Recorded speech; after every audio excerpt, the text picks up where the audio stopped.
Tai ką, labas rytas, antra diena iš Ninbin. Šiandien visą dieną lyja, nes pagal viską tai turėtų šiandieną siaus taifūnas virš Hanojaus ir į šiaurę. Tai aš esu tam pakrašty, kur gausiu visą dieną tiesiog lietaus. Bet vis tiek pamėginsim nuvaryti į kelias lokacijas, pažiūrėsiu porą šventyklų. Gal neužsimušiu su mopedu. Mopedą turiu išsinomavęs iki 4 valandos, tai reikia apsisukti iki 4. Ir tada tikriausiai tiesiog prakimarinsiu viešbutį, nes reikia pasivyti su video karpimu. Nes labai daug medžiagos turiu prifilmavęs, bet nespėju tiesiog karpyti jos.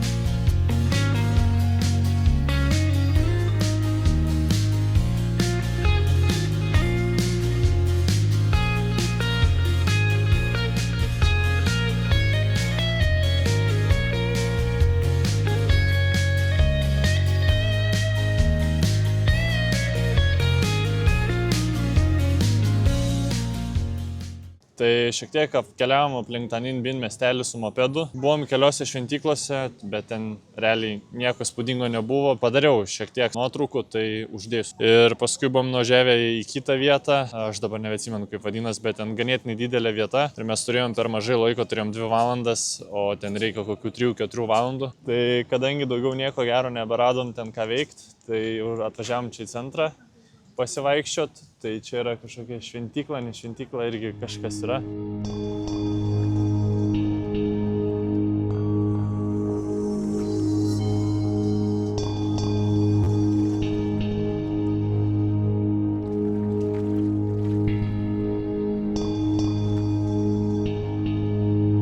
O rytoj nusprendžiau, kad nuo pačio ryto jau išvažiuoju į šiaurę, nesvarbu, bus taifūnas, bus liūtis, bus bet kas, aš važiuoju į šiaurę, tenai bus ir smagu, ir įdomu, ir bus ką veikti tenai tikrai.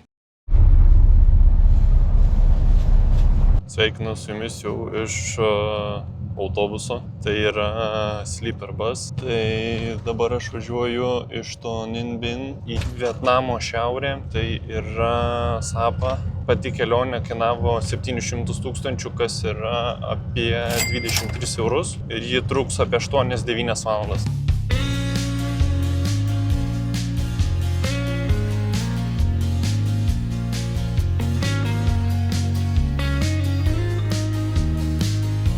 Sustojom jau į antrą sustojimą, tai čia sustojom kas kelias valandas vis. Yra tokia parduotuvė, nueini tualetą 15 minučių ir vėl toliau važiuoji. Ir duoda tokias šliopačkas. Tai manęs ant tiek didelės, kad tik pirštus įmaunu ir kaip ant aukštakulnių žygoju kitų. Liko apie valandą kažkur laiko važiuoti iki Sapos.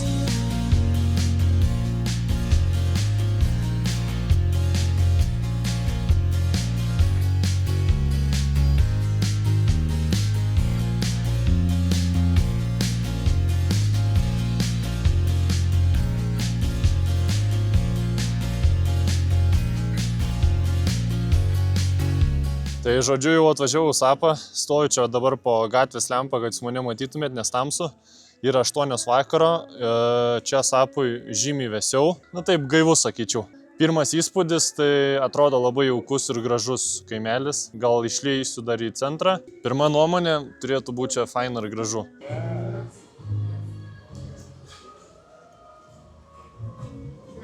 Hello, I want to check in. Tai ką, įsičekinau į hostelį. Tai dabar kambario šimtūrą padarysiu. Įeini, nežinau kiek čia lovų, bet daug, bet gyvenu vienas kol kas.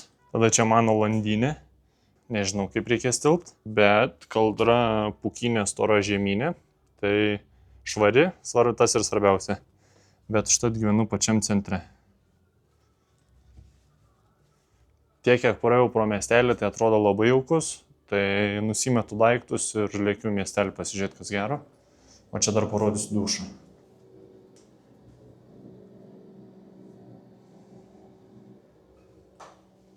Tai aš, man atrodo, rytoj ieškosiuos arba naujos vietos, o gal čia ir viskas bus gerai. Nežinau, pagyvensim, pamatysim. Už 2 naktis, nežinau, ar sakiau, sumokėjau 100 000, kas yra 3,30 €. Tik vienas dalykas, kas nepatinka, kad nėra kur saugiai daiktų pasidėti, nėra jokio lokerio ar dar kažko. Bet gal niekas nieko nevoks. Tai išėjau dabar į miestelį. Tai kol kas pirmas įspūdis, wow. Pamėginsiu padaryti kažkokį mini montažiuką čia to vakarinio miestelio.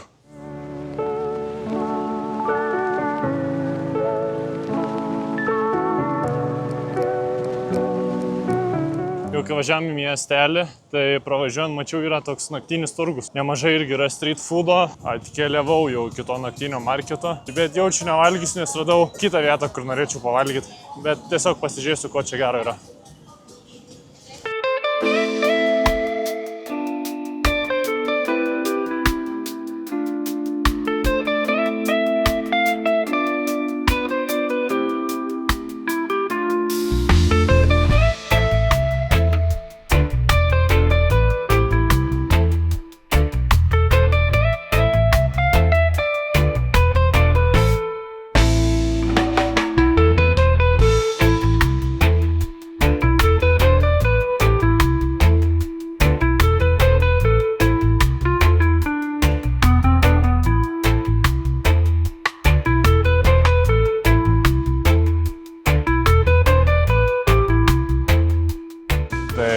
Aš jums apgavau, prisisakiau visokio maisto, nežinau, ką valgysiu, visiškai net neįtariu, ką valgysiu. Visur, ką klausiu, sako pork arba chicken. Tai ką atnešė mano maistą.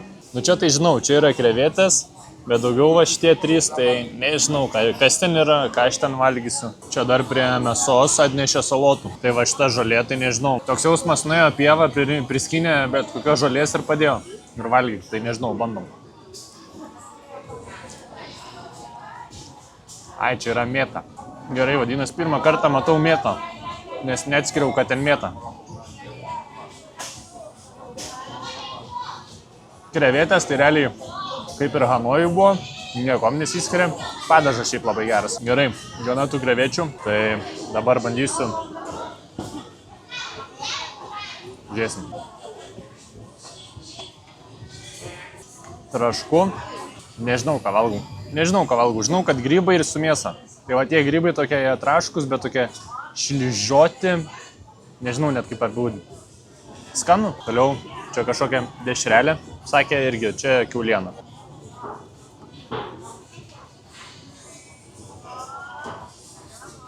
Nu nežinau. O čia sakė, lygtais buffalo yra.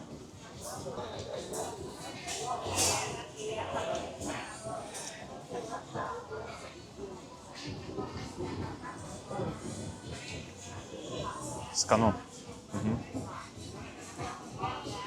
Čia vištiena. Nu čia tai tikrai vištiena. Dėl kitų vištienų tai nežinau. Tai neužteko pirmos dozės, tai pasiėmiau antrą dozę. Krevetės, vištiena, kažkokia žuvis. Tai ragaujam ir žiūrim, kas čia gero. Pradėsiu nuo žuvies. Su rankom taip apelėskojo, sako, skani žuvis. Poskonis kaip krevetės iš tikrųjų, sakyčiau. Visai gal ir nieko, bet man atrodo daugiau nevalgysiu. Čia sakė kažkokia vištienos irgi vidinė dalis, ne vidinė, žodžiu, kažkokia dalis.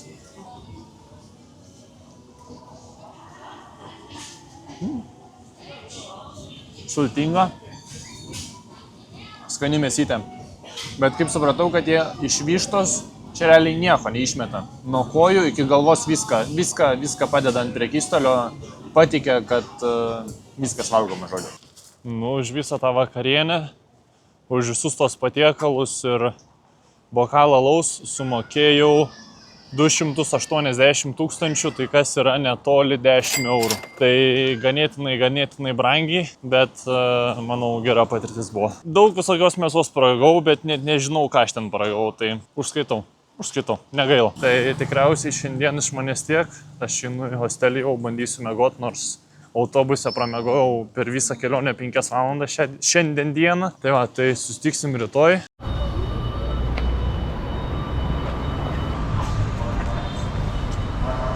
Labas rytas, aš jau pakeliui iki keltuvo į aukščiausią čionai viršūnę. 3107 metrai. Iš pradžių galvojau hikinti iki jos, bet paskui pasižiūrėjau, kad reikia visos dienos. O šiandien biškį pramegojau ir nebelabai laiko daug turiu dienų, kad skirti visą dieną hikinimui. Greičiau padarysim, užkilsim su keltuvu, pasižiūrėsim, kas gero. Ir tada iš karto į kitą vietą. Noriu kaip greičiau čia pralėkti visą sapą, nes pasižiūrėjau, kad kitoj vietoj, kur turėčiau būti 4 dienas, 3 naktis, dabar švies saulė. Tai reikia kažkaip čia greit susisukti, suspėti ir tada varyti greitai tenai.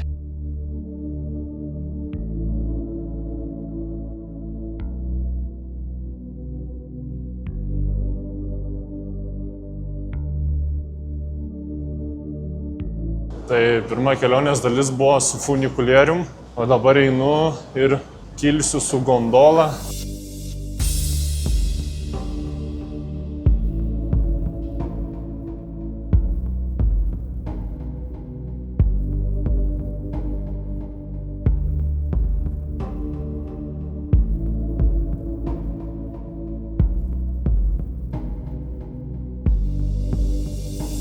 Tai bekylant su to keltuvu pasidomėjau porą dalykų apie šitą vietą.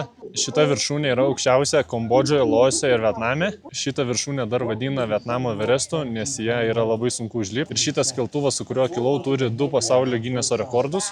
Tai pirmasis yra ilgiausias be sustojimo 3 linų keltuvas, kuris siekia 6292 metrus ilgio. O kitas rekordas yra, kad nuo apatinės stotelės iki viršutinės stotelės aukščio skirtumas yra 1410 metrų.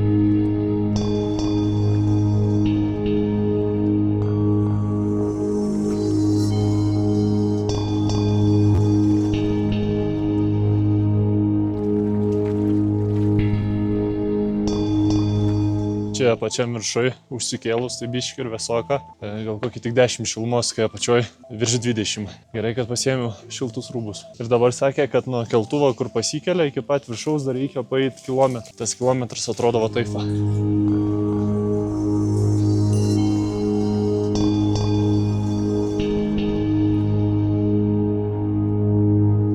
Aš jau viršūniai pradėjo lyt. Bet va, vėliava ir viršūnė. Aišku, pusę kelio užsikėliau su keltuvu, bet viršūnė vis tiek pasiekta. Vaizdai tai irgi nerealūs. Labai gražu. Tai man labai patiko tas kalnas. Aišku, norėčiau sugrįžti ir norėčiau užhaikinti viršų, bet norėčiau tai padaryti, kai yra visiškai giedra. Tai už keltuvus į viršų žemyn sumokėjau 1 milijoną, tai kas yra 33 eurai kažkas tokio. Važiuoju dabar į kitą lokaciją, tenai turėtų būti smagu. Nu gerai, atvažiavau čia tą vietą, galvojau bus daug gražių vaizdų, bet nežinau, ar tai pavadinčiau gražu. Tai žodžiu, čia tos pačios rogutės kaip yra Anykščiuose, tik čia trunka žymiai ilgiau. Nežinau kiek, nusileisiu ir tada galėsiu pasakyti. Tai labai norėjau čia atvaryti, nes, smagu. Vienas nusileidimas 200 000, 2 nusileidimai 300 000. Tai 7 eurai arba 10 eurų. Tai imsim 2.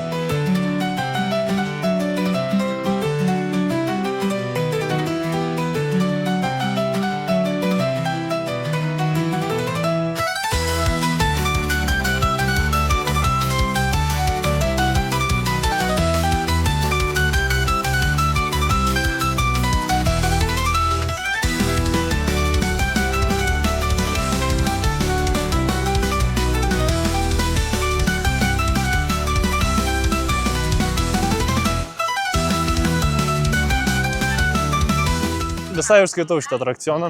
Aišku, 10 eurų čia kaip Azijai daug ganėtinai, bet tu susimoki už vaizdą ir už atrakcioną. Tai manau tikrai verta. Tik nežinau, ar imčiau 2 kartus dar kartą. Tikriausiai, kad imčiau 1 kartą už 200 000 ir manau 1 karto per akis užtenka. Tai dabar montuoju video ir matau, kad pamiršau su jumis atsisveikinti. Žodžiu, tą dieną aš daugiau nieko nebeveikiau.